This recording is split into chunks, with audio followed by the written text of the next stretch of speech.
నమస్కారం. ఈరోజు మేము ఎందుకు శాంతి ర్యాలీ నిర్వహించామంటే, ఈరోజు ఇండియన్ క్రిస్టియన్ డే సందర్భంగా ఈ ర్యాలీ కండక్ట్ చేయడం జరిగింది.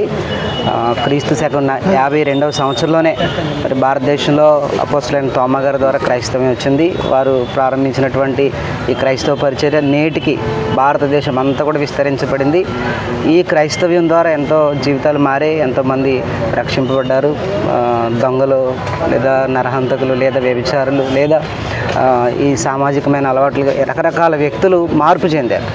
అలా మేము ఈ సమాజంలో ఈ భారతదేశం నిర్మించబడడంలో మేము కూడా చాలా ముఖ్యమైన పాత్ర వహించాం. క్రైస్తవ సంస్థలు కూడా ఎన్నో స్కూల్స్ కానీ, హాస్పిటల్స్ కానీ, లేదా అనాథాశ్రమాలు కానీ, చైల్డ్ కేర్ సెంటర్స్ కానీ, ఇంకా ఎన్ని రకాలుగా సేవ చేయగలం అన్ని రకాలుగా సేవ చేసి భారతదేశ అభివృద్ధిలో మేము కూడా భాగస్వాములుగానే ఉన్నాం. ఇన్ని సంవత్సరాలు లేని కులాలు మతాలు ఇప్పుడు కొత్తగా ప్రారంభించబడి మరి ఈ ఎప్పుడో 70 సంవత్సరాల క్రితం వచ్చినటువంటి ప్రెసిడెన్షియల్ ఆర్డర్, ఎవరైతే దళితులు యేసుప్రభుని అంగీకరిస్తారో అనగా క్రిస్టియానిటీని స్వీకరిస్తారో వారికి ఉన్న సామాజిక హోదా పోతుంది, ఎస్సీ స్టాటస్ పోతుంది, రిజర్వేషన్లు పోతున్నాయి. ఇలాగ కులం వేరు మతం వేరు అయినప్పటికీ మరి ఎందుకు ఈ రకమైన వివక్ష కేవలం దళితుల మీద చూపిస్తున్నారో అనేది ఇప్పుడు ప్రశ్నార్థకంగా మారింది. 70 సంవత్సరాలు ఏ ప్రభుత్వం దీన్ని రద్దు చేయలేదు.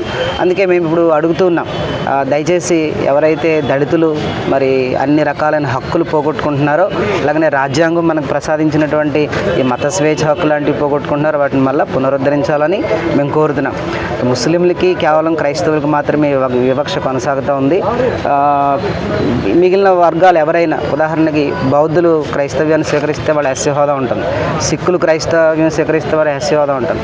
కేవలం దళితులకు మాత్రమే, ఈ 59 ఉపకులాలకు మాత్రమే అన్యాయం జరుగుతుంది. కాబట్టి ఈ అన్యాయాన్ని రూపుమాపాలని, మత స్వేచ్ఛ కల్పిస్తున్నటువంటి హక్కును పునరుద్ధరించాలని మేము ర్యాలీ చేయడం జరిగింది. అందులో భాగంగా ఈరోజు ఎంఆర్ఓ గారికి ఇచ్చాం.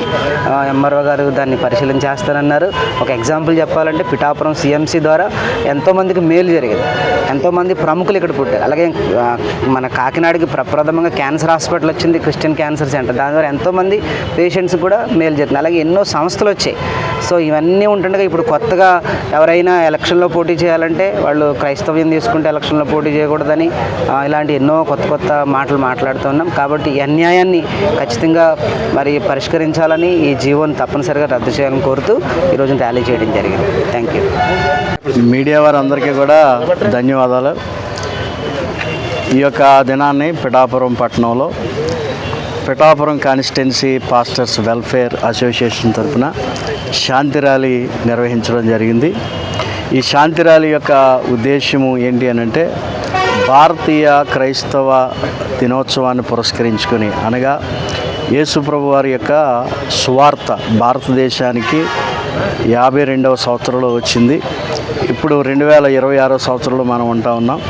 ఈ యొక్క సువార్తను స్వీకరించినటువంటి వారి ద్వారా భారతదేశంలో ఎంతోమంది జీవితాల్లో వెలుగుతో నింపబడ్డాయి. భారతదేశంలో అనేక మంది ప్రజలు దీవించబడ్డారు, అభివృద్ధి చెందారు. మరి ముఖ్యంగా పిఠాపురం పట్టణంలో కూడా క్రీస్తు యొక్క సువార్తను అంగీకరించినటువంటి క్రైస్తవులు అందరూ కూడా పిఠాపురం యొక్క క్షేమం కొరకు వారు ప్రార్థన చేస్తూ ఉన్నారు. పిఠాపురం డెవలప్ విషయంలో కూడా వారు ఎంతగానో మరి ప్రయాసపడేటువంటి వారు ఉన్నారనేటువంటి విషయాన్ని కూడా తెలియపరచడానికి ఎంతగానో సంతోషిస్తూ ఉన్నాం.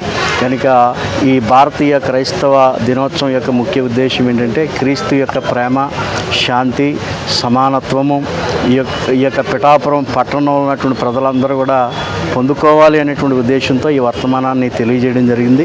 అంత మాత్రమే కాదు, 1950వ సంవత్సరంలో రాష్ట్రపతి ఉత్తర్వులు ఒక జీవో ఒకటి విడుదల చేయడం జరిగింది. అది దళితులుగా ఉన్నటువంటి వారు క్రైస్తవ్యాన్ని స్వీకరించినట్లయితే వారి యొక్క ఎస్సీ హోదా కోల్పోయేటువంటి పరిస్థితి. కనుక ఇతర వర్గాల్లో మరి లేనటువంటి విషయం ఓన్లీ దళితుల విషయంలో ఇది జరుగుతూ ఉంది.